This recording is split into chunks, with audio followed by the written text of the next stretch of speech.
on devrait, ça serait bien. Qui peut? Non, c'est se dire, qu'est-ce que je peux faire? Qu'est-ce que je peux faire? Qui peut me soutenir jusqu'à ce que je transmette la parole de mon Seigneur? Et ça, on peut l'appliquer dans divers domaines à notre époque. Combien de gens ont besoin d'être soutenus? Combien d'injustices ont besoin d'être dénoncées? Combien d'oppresseurs doivent être combattus? Combien d'opprimés on doit leur rendre justice? Et on doit être parmi ces hommes et ces femmes qui disent, moi je suis là pour te soutenir, financièrement, moralement, spirituellement, physiquement, par tous les moyens. Parce que la justice, c'est comme ça. Comme le mal se répand, il a ses soldats, il a son budget, il a son argent, il a sa politique, il a ses moyens, il a ses alliances. Nous devons aussi, les gens et les hommes de bonne volonté, on doit sortir de notre sommeil, on doit sortir de notre neutralité, on doit sortir de notre léthargie et nous engager. Bi'idhnillah. Il arrive à Taïf, il leur propose ce message, il leur parle de Dieu. Il leur dit, je suis un messager, j'ai une mission, je dois transmettre. Maintenant, il me faut un soutien. Même le messager, Dieu a créé que ce monde, il réagisse par des causes. Maryam, alayhi salam, Marie, lorsqu'elle est tombée enceinte miraculeusement. Et Dieu a voulu qu'elle tombe miraculeusement enceinte, mais qu'elle accouche naturellement. Il aurait pu faire venir un bébé par miracle, voilà, il est venu du ciel. Non, le bébé vient miraculeusement, mais elle enfante naturellement. Mais quand elle a enfanté, elle s'est réfugiée sous un palmier mort, sec, qui n'a pas de fruits. Elle est en train de subir les douleurs de l'enfantement, difficultés, seule. Elle est en train de penser à ce que va dire son peuple. Et tout ça, c'est très très lourd pour une jeune fille. C'est très très lourd pour une jeune fille. Et à ce moment-là, Dieu subhanahu wa ta'ala, par l'intermédiaire de l'archange Gabriel, il lui dit, secoue avec ta main, fais bouger le tronc du palmier. Est-ce qu'une femme qui est en train d'accoucher peut arriver à faire bouger le tronc d'un palmier? Même un homme, même deux hommes, même pour secouer. Mais Dieu, il veut nous montrer ici que pour chaque chose, même pour que les miracles se produisent, il faut une cause, il faut une action. Et Dieu, il fait le reste. Et là, les trois frères ont une réaction inattendue. Ils refusent. Et même plus que ça. Le premier, il lui dit, si toi, tu es un messager de Dieu, je suis prêt à déchirer le tissu de la Kaaba. Le deuxième, il lui dit, si toi, tu es un messager de Dieu, le deuxième, il lui dit, Dieu n'a trouvé personne à envoyer que toi. Le troisième, il lui dit, moi, je ne te parlerai pas. Parce que si tu es un prophète, tu es dangereux. Et si tu n'es pas un prophète, tu ne mérites même pas que je te parle. À ces mots-là, il leur a dit, vous ne voulez pas me soutenir, vous ne voulez pas soutenir la transmission de cette parole, alors ne dites rien à mon peuple et laissez-moi avec les gens. Laissez-moi avec les gens. Des fois, c'est ce que demandent les croyants, ce que demandent les musulmans, ce que demandent les gens qui défendent la justice, c'est laissez-nous avec les gens. Pourquoi est-ce que vous mettez entre nous et les gens? Les gens sont capables de raisonner par eux-mêmes, sont capables de juger par eux-mêmes. Et à eux de savoir si je suis une menace pour la société, si on est une menace pour l'ordre établi, si on est une menace c'est à eux de juger, laissez les gens libres. Laissez les gens libres. Et là, le prophète sort, et là, ils ameutent tous les habitants de Taïf, les enfants, les femmes, les hommes, et ils se mettent en plusieurs rangs, et ils commencent à lancer des pierres au prophète sallam. Là, le compagnon essaye de protéger le prophète sallam, mais il reçoit une pierre à la tête, et le prophète est blessé, et le compagnon est en train de crier, pourquoi est-ce que vous êtes en train de combattre un messager de Dieu qui ne veut que vous transmettre la révélation de son Seigneur? Pourquoi est-ce que... Et là, on l'a saigné. Un jour, le prophète sallam, Aïcha, son épouse, lui dit, ô envoyé de Dieu, est-ce que tu as connu un moment difficile de la part de ton peuple? Il lui a dit, le moment le plus difficile que j'ai connu, c'était à Taïf. Après le boycott, après les décès de Khadija, après le décès de Abu Talib, après la tristesse, après la difficulté, les gens qui ne répondent pas au message. Je vais à Taïf et les gens me blessent physiquement, mais me blessent aussi profondément. Et là, le prophète sallam, en sang, il s'est réfugié sous un arbre. Et il a levé ses mains au ciel. Il a commencé à pleurer, sallallahu alayhi wa sallam. Il a commencé à dire à Dieu, subhanahu wa ta'ala, Ya Allah, regarde les gens ce qu'ils font de moi. Regarde ce que je leur veux. Regarde ce que j'essaye de leur transmettre. Et regarde comment ils m'accueillent. Regarde ce qu'il y a dans mon cœur pour eux, ce que je leur souhaite. Mais regarde comment eux, ils ont réagi envers moi. Mais ya Allah, tout ça peu m'importe. Tant que toi, tu n'es pas en colère contre moi, le reste peu m'importe. Peu m'importe qu'on me frappe, peu m'importe qu'on m'insulte, qu'on me blesse. L'essentiel, c'est que toi, tu sois toujours satisfait de moi. Et pendant qu'il était en train de faire cette invocation, 2 frères, qui étaient les propriétaires de ce jardin, étaient en train d'observer, ils ont observé toute la scène du début jusqu'à la fin. Et ils avaient un jeune homme qui travaillait pour eux, qui s'appelait Addas, et qui était chrétien. Ils lui ont dit, va vers cet homme et offre-lui ce plateau de raisin. Ils ont eu une pitié, ils ont vu toute la scène. Et Addas est venu. Écoutez bien, parce que là, il faut être avec le prophète à ce moment-là, mais aussi être à notre époque pour un peu comprendre comment est-ce qu'on peut appliquer ces choses-là et comment le secours de Dieu, d'où il peut venir. Souvent, on l'attend ici, mais il vient ailleurs. Souvent, on pense que c'est grâce à eux que la justice va se rétablir et elle vient de là où on ne l'attend pas. Addas, ce jeune chrétien, arrive avec un plateau de raisin vers le prophète sallam et il lui tend, il lui dit, tiens, mange. Et le prophète sallallahu alayhi wa sallam le salue et il prend le raisin et il dit, Bismillah. Et Addas lui dit, c'est quoi ces paroles que tu viens de prononcer? Je ne les ai jamais entendues et les gens de Taïf ne les prononcent jamais. Et là, le prophète sallam lui dit, comment est-ce que tu t'appelles? Il lui dit, je m'appelle Addas. Et le prophète lui dit, sallam, tu viens d'où? Il lui dit, je viens de Ninawa.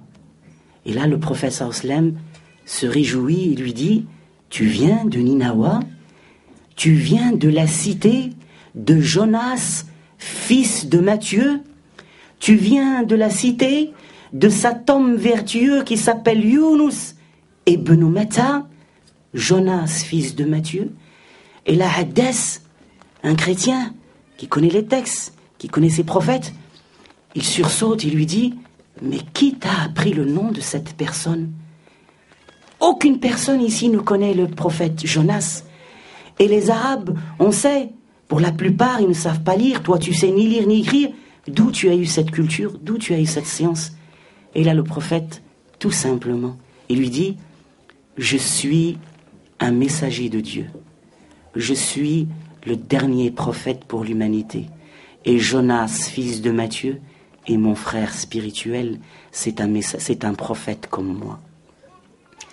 À ces mots-là, Allahu Akbar, à ces mots-là, ce jeune chrétien, Addas, il se baisse sur les pieds du prophète sallam et il commence à les embrasser.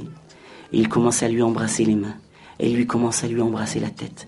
Et les 2 frères sont en train d'observer cette scène. Et l'un d'eux, il dit à l'autre, il te l'a corrompu. Il te l'a corrompu. Et après, quand ce jeune Addas, il revient vers les 2 frères, ils lui disent, pourquoi est-ce que tu lui as embrassé les pieds? Pourquoi est-ce que tu lui as embrassé les mains? Pourquoi est-ce que tu lui as embrassé la tête? Alors que ta religion est meilleure que la sienne. Et là, Addas, il leur dit, quelqu'un qui n'est pas pris par il n'est pas partisan ou c'est quelqu'un quand on reconnaît la vérité, voilà. La vérité, si elle vient de quelqu'un qui est d'une autre couleur que moi, je l'accepte. Si la vérité, elle vient de la bouche d'une femme, je l'accepte. Si la vérité vient de la bouche d'un enfant, je l'accepte. Si voilà. Je ne dois pas avoir déjà un canal préétabli de la vérité. Voilà, la vérité, elle passe que par là. et c'est tout. Là, on ne reconnaîtra jamais la vérité. Il faut connaître la vérité et tu reconnaîtras les gens de la vérité. Et là, Satan a embrassé l'islam, a parachevé sa foi, parce qu'après avoir été fidèle à Isa alayhi salam, à Jésus, et lorsque le dernier des messagers est arrivé, chaque prophète qui arrive abroge le message qui était avant et complète et transmet à l'humanité, et le dernier des messagers est le dernier des prophètes également. Le prophète sallallahu alayhi wa sallam, regardez, le prophète attendait la réponse des Arabes, des Mekkiwa, des gens de Taïf. C'est un jeune chrétien qui répond et qui soutient. Puis le prophète sallallahu alayhi wa sallam se dirige vers un endroit qu'on appelle Qarn Tha'alib, là où il y a, à la sortie de Taïf, là où il y a 2 montagnes immenses. Ces 2 montagnes entourent la ville de Taïf. Et là, l'archange Jibril alayhi salam, Gabriel, celui qui a été envoyé à tous les messagers, l'émissaire envers tous les messagers. Il est venu vers le prophète sallallahu alayhi wa sallam, il lui a dit: ô Mohammed, ô messager de Dieu, voici l'ange des 2 montagnes. Il te transmet son salam et il te dit que Dieu lui a ordonné d'être à tes ordres. Donne-lui un ordre et il va écraser les gens de Taïf entre ces 2 montagnes. Allahu Akbar. Et le prophète, il a fait tout cela pourquoi? Pour que les gens vivent, pas pour qu'ils meurent. Pour que les gens connaissent Dieu, pour pas qu'ils aillent en enfer. Qu'est-ce qu'il a dit? Il a dit non. Il a dit: je ne veux pas ça.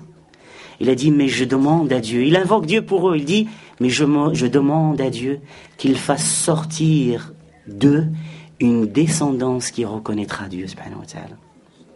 Aujourd'hui, les gens de Taïf sont tous musulmans, Inch'Allah.